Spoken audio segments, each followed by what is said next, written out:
Air hujan di daun talas, biji jagung dimakan unggas, jauhi segenap sifat pemalas, supaya cita-cita tergapai lekas. Assalamualaikum warahmatullahi wabarakatuh. Jumpa lagi dengan aku, Bunda Twin, ibu rumah tangga dengan anak kembar yang tinggal di rumah kayu yang sangat sederhana. Apa kabar sahabat semuanya? Semoga kalian semua selalu dalam keadaan yang sehat, tetap semangat, dan Allah limpahkan kebahagiaan serta apa yang kalian cita-citakan bisa terwujud sesuai dengan harapan. Amin. Kali ini aku mau share aktivitas aku lagi, dan ini tuh aku juga mau share progres renovasi dapur aku di hari yang ke-13 ya teman-teman. Jadi di sini aku awali dulu kegiatan aku dengan beberes nih teman-teman di kamar aku. Aduh ya Allah, aku tuh udah pengen banget kamar ini tuh catnya itu ditukar ya teman-teman. Udah lama banget dari semenjak aku makeover yang di bagian dinding di ruang serbaguna gitu ya. Pengen banget sampai ke kamar ini tuh dirubah gitu untuk warna catnya. Cuman karena memang kemarin tuh Pak suami udah nggak sempat gitu ya teman-teman. Terus dia katanya juga udah capek gitu ya. Karena kan memang ngecat di papan itu memang agak susah teman-teman. Alhasil ya gini deh jadinya ya teman-teman. Ini tuh masih kayak gini aja warnanya. Cuman ya nggak apa-apa lah teman-teman, begini aja lah dulu ya. Semoga lah nanti ada rezekinya Pak suami pun bisa gitu ya teman-teman, bisa diganti catnya, karena aku pengen ganti cat kamar itu jadi warna putih polos gitu. Kenapa aku pengen ganti catnya? Karena aku tuh pengen ini tuh agar lebih terkesan terkesan luas gitu teman-teman. Terus juga biar terang gitu kalau misalnya di video. Karena memang kalau misalnya kita sebagai konten kreator itu sangat perlu kita pertimbangkan gitu teman-teman untuk pencahayaan gitu ya, keterangan video gitu teman-teman. Jadi aku tuh pengen banget untuk bikin rumah aku ini tuh temanya tuh tema pink putih. Cuman aku nggak juga mau dominan pink gitu ya, dan juga nggak mau dominan putih ya. Pokoknya kayak dikombinasiin aja sih gitu teman-teman. Cuman kalau untuk dinding-dinding itu aku pengennya itu dominannya itu putih teman-teman daripada pink gitu ya. Karena kalau warna pink itu, apalagi kalau pinknya itu agak gelap gitu, nah itu biasanya juga agak gelap gitu di kamera. Jadi kalau misalnya pinknya itu kalau bisa ya soft gitu ya. Kalau untuk dinding di luar ini teman-teman, yang dinding di ruang serbaguna ini, menurut pandangan aku pribadi ya teman-teman, aku tuh bener-bener suka banget sama catnya gitu ya. Warnanya itu pink yang soft gitu. Masya Allah, pokoknya aku senang banget sih teman-teman dengan dengan cat yang di ruang serbaguna ini gitu ya. Ya walaupun nggak terlalu kelihatan tertutup banget semua yang warna hijau bekas dulu gitu ya, tapi ini tuh beneran udah bagus banget sih menurut aku pribadi. Menurut kalian gimana teman-teman, cat yang ada di dinding ruang serbaguna ini warna pinknya itu bagus nggak menurut kalian? Kalau menurut aku sih lumayan bagus lah teman-teman, apalagi harga cat yang aku beli juga nggak yang terlalu mahal gitu, yang standar-standar aja. Oh iya teman-teman, di sini aku lanjutin dulu ke videonya ya. Tadi setelah beresin kamar, aku juga lanjut nih teman-teman buat nyapu-nyapu di ruang serbaguna, sampai ke dapur juga aku sapu-sapuin gitu ya. Karena memang ini tuh udah kotor banget. Sebenarnya rumah aku tuh kotor karena sampah tuh enggak ya, jarang sih teman-teman. Palingan ya jajan-jajannya anak-anak doang. Yang paling seringnya itu kalau sekarang itu pasir teman-teman, pasir dan juga debu. Apalagi untuk si pintu si jendela yang ada di kamar belakang atau di dapur dadakan aku itu nggak bisa dibuka teman-teman. Bisa sih dibuka, cuman memang Pak suami ngelarang gitu ya buat dibuka, karena itu tuh nyangkut dan ngeganggu teman-teman kalau misalnya pas Pak suami atau Pak tukang itu lewat gitu ya teman-teman. Karena kan itu tuh deket jalan gitu ya buat Pak tukang sama Pak suami itu mondar-mandir gitu. Oke, di sini aku lanjutin lagi buat ngelipatin pakaian. Itu adalah cucian aku 2 hari teman-teman. Masya Allah, tabarakallah, itu banyak banget. Ada yang mau bantuin aku nggak ngelipat pakaian. Aduh teman-teman, padahal sebenarnya ngelipat pakaian itu bukan kerjaan yang berat, tapi entah kenapa gitu ya teman-teman, kita tuh kadang sebagai emak-emak itu sering menunda pekerjaan yang sebenarnya itu nggak berat gitu ya. Malah kerjaan-kerjaan berat kita satset gitu yang ngelakuinnya.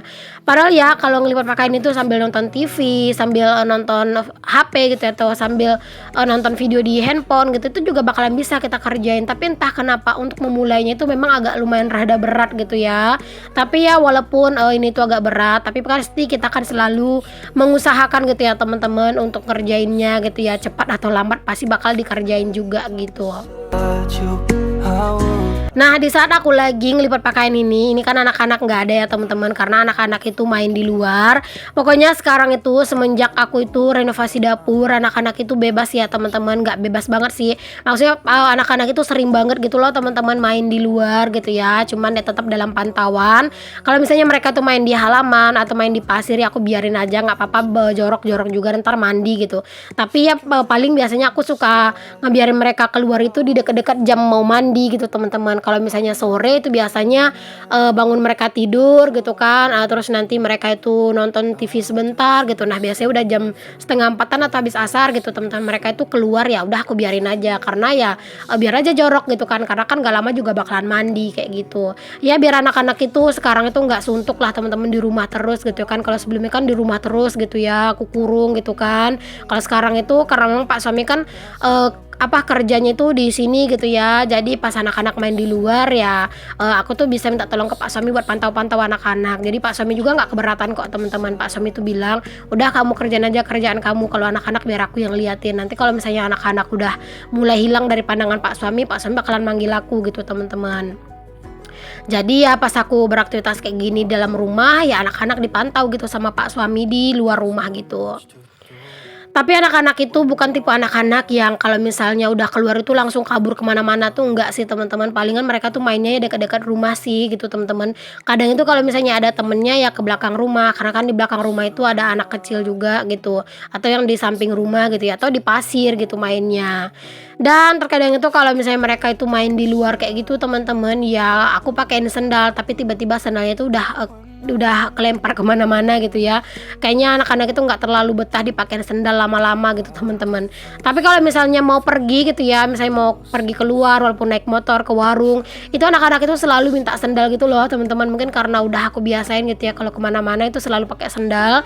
Cuman kalau main dekat-dekat rumah itu mungkin karena risih gitu ya, kemasukan batu, kemasukan pasir, jadi mereka itu minta dibuka gitu untuk sendalnya. Oh ya teman-teman semuanya, gimana nih dengan lipatan pakaian kalian? Apakah ada yang numpuk juga nih sama kayak aku?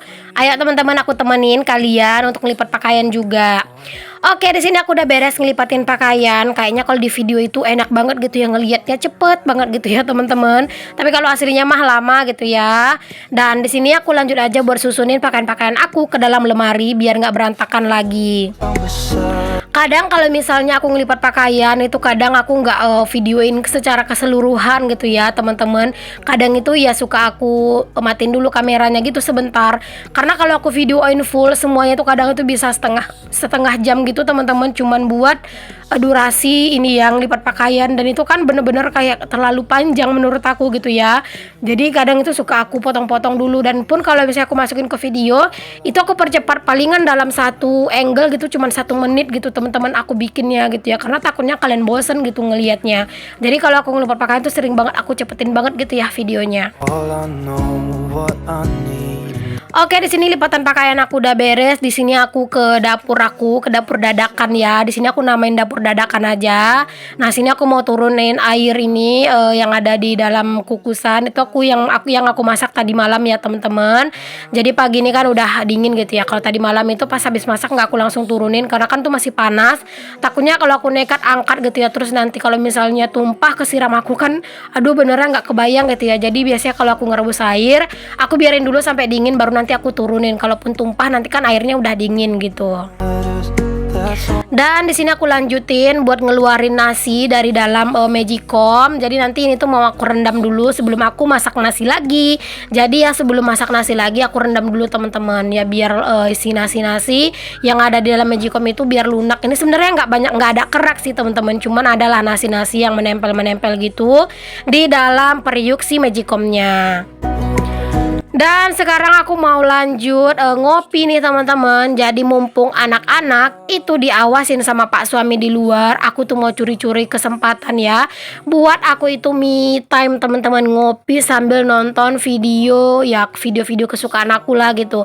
Sekarang ini kan aku lagi hobi-hobinya banget nonton video-video ini ya teman-teman, yang bahas kasus kriminal, horor gitu. Kayak dari Prasa Haji Muhammad ya, atau Prasa Praso apa sih, pokoknya itulah teman-teman. Terus juga Om Hao gitu ya, kemarin tuh juga ada yang nyaranin gitu, Bun coba deh tengok itu ya cerita yang dari Om Hao itu juga bagus-bagus loh katanya. Jadi aku juga nonton gitu teman-teman. Ayo siapa nih yang punya rekomendasi channel YouTube yang bahas kasus kriminal dan juga horor? Boleh tulis di kolom komen ya. Insya Allah next bakalan aku tonton, karena aku tuh lagi seneng banget ngedenger-dengerin kasus kayak gitu. Karena aku jadi ngerasa kayak detektif beneran gitu loh teman-teman. Jadi pokoknya kayak ngerasa kayak terbawa gitu loh teman-teman ke suasana cerita gitu ya. Jadi kayak ikut menerka-nerka gitu ya. Pokoknya menurut aku lumayan seru sih, apalagi dengerin sambil masak, sambil nyantai. Wah bener-bener seru banget. Oke, di sini aku mau liatin lagi ke kalian teman-teman, seperti yang aku bilang di awal video. Hari ini aku mau liatin ke kalian progres renovasi dapur aku di hari yang ke-13. Nah teman-teman, di hari ini si Pak Tukang gitu ya, ini tuh mau ngebuka seng, terus juga kayu-kayunya gitu. Jadi dapur lama aku itu bakalan dibuka total teman-teman. Selamat tinggal dapur aku yang banyak kenangan, Masya Allah. Gak nyangka ya teman-teman, dapur aku yang lama ini tuh bakalan dibuka habis. Terus waktunya itu tinggal menunggu kedatangan dapur baru gitu ya, kedatangan dapur baru. Pokoknya Masya Allah excited plus juga deg-degan gitu ya. Aku nggak berhentinya berdoa, berharap sama Tuhan gitu ya, semoga semuanya lancar, nggak ada kendala gitu teman-teman. Pokoknya untuk kalian yang udah ngedoain juga, aku ucapin terima kasih ya. Nah teman-teman, di sini aku liatin ke kalian, ini Pak suami sama Pak Tukang lagi ngebongkar-bongkarin kayu-kayunya gitu ya, atau broti-broti dari dapur yang lama gitu teman-teman. Masya Allah ini tuh udah banyak banget yang lapuk, bener-bener parah banget sih teman-teman. Cuman sedikit, cuman beberapa batang aja yang broti itu tuh masih bagus. Sebagian besar itu udah pada lapuk gitu teman-teman. Masya Allah, memang ini tuh kata Pak Tukang memang udah layak banget ini tuh diganti gitu ya, karena kalau nggak takutnya kalau misalnya ada angin kenceng atau ada hujan lebat itu bisa-bisa kayak sengnya itu terbang gitu loh teman-teman, karena si kayu-kayunya itu udah lapuk. Jadi si paku itu udah nggak kokoh gitu loh, nempel. Nah teman-teman, ini ya keadaan sekarang setelah dibongkar gitu ya. Aduh lumayan kelihatan lega, Masya Allah. Baru di sini tuh kelihatan teman-teman, ternyata gitu ya, ini tuh lumayan luas gitu teman-teman. Masya Allah, tabarakallah, bakalan luas banget gitu ya dapur aku. Ya aku sih seneng teman-teman dengan keadaan dapur yang luas gitu. Nah teman-teman, di bagian yang Pak Tukang kerja itu, di bagian pas posisi Pak Tukang berdiri itu bakalan untuk ruang tamu ya nantinya. Biasanya kan kalau misalnya kita bikin itu rumah yang L kayak gitu, biasanya di bagian yang L-nya itu orang yang akan lebih banyak datang untuk bertamu biasanya gitu kan. Jadi aku di situ bikin ruangannya juga agak lega ya, itu sekitar 3 meter teman-teman luasnya. Nah kemarin tuh juga ada yang nanya sih sama aku, Bun berapa luas dapur yang mau dibuat renovasi gitu ya. Jadi ini tuh teman-teman, yang lagi direnovasi ini tuh ukurannya itu adalah 10 kali 4,5 meter ya teman-teman. Jadi 10 lebarnya 4,5 meter, itu panjangnya 10 meter gitu ya, lebarnya 4,5 meter gitu teman-teman. Jadi ya lumayan lebar gitu teman-teman. Jadi itu tuh di bagian sana itu nanti buat ruang tamu gitu. Jadi ya pintunya di sebelah sana teman-teman. Itu kan kemarin aku juga udah liatin ya, itu udah dipasangin pintu, maksudnya kusen pintu sama kusen jendela juga. Tapi di bagian sini aku nggak kasih pintu lagi teman-teman, jadi cuman kayak gawang gitu doang loh, nggak pakai daun pintu lah gitu teman-teman di bagian si pintu ini gitu ya. Jadi cuman kayak gitu doang lah teman-teman. Aku nggak tahu sih teman-teman, nanti tuh bakalan langsung di plester atau di gimana nggak tahu. Nunggu keadaan dana gitu ya. Kalau misalnya dananya cukup ya bakalan langsung di plester. Kalau enggak ya nunggu kapan ada dananya lagi baru di plester. Yang penting udah ke dinding, udah ke atap, udah ke lantai itu udah barokallah, udah alhamdulillah banget lah pokoknya. Nah di sini aku tuh ngebantuin Pak suami buat nyusunin batu bata ya, karena Pak suami itu aku lihat kok kayak kewalahan gitu teman-teman, dia tuh mondar mandir buat nganterin batu bata ke Pak Tukang gitu ya. Jadi udah di sini aku bantuin gitu Pak suami buat nyusun batu batanya, biar Pak suami itu langsung angkat gitu aja batu batanya gitu, jadi nggak perlu nyusun lagi. When nothing really matters, that's all I wanna do. I hope that you're safe and that Ini tuh batu bata yang aku beli belakangan ya teman-teman, dan ternyata ini tuh banyak yang gosong-gosong gitu loh. Menurut aku kurang bagus gitu sih teman-teman. Cuman ya mau gimana ya, karena kan aku belinya kemarin tuh cuman 2000 biji gitu ya. Nah, kalau 2000 biji itu tuh nggak bisa mesan di di tempat pembuatannya langsung teman-teman. Minimal itu kalau mesan di tempat pembuatannya langsung itu 5000 katanya baru bisa diantar. Ya, jadi mau nggak mau gitu teman-teman harus dipesan, dan ternyata itu tuh banyak yang gosong-gosong gitu. Nah teman-teman, ini tuh Pak Tukang udah selesai kerja ya. Mereka tuh lagi siap-siap mau pulang. Di sini aku mau liatin dulu ke kalian progres hari ini. Alhamdulillah ini udah ke dinding. Tapi ini tuh belum full ya teman-teman, masih perlu ditambah lagi. Kalau untuk dinding yang di bagian tepi sini udah tinggi sih teman-teman, udah nggak ditambah. Terus ini juga udah pemasangan angin-angin atau ventilasi udara di atas pintu dan jendela. Alhamdulillah seneng banget udah segini progresnya. Masang batu bata sih teman-teman yang agak lama, jadi ya harus lebih bersabar gitu ya. Semoga itu cepat beresnya gitu dan bisa segera aku tempatin ya. Oke deh teman-teman, makasih ya udah ngikutin aktivitas aku dan juga kegiatan hari ini, dan juga udah ngikutin progres renovasi aku. Sampai ketemu lagi ya di video selanjutnya. Assalamualaikum warahmatullahi wabarakatuh. Bye.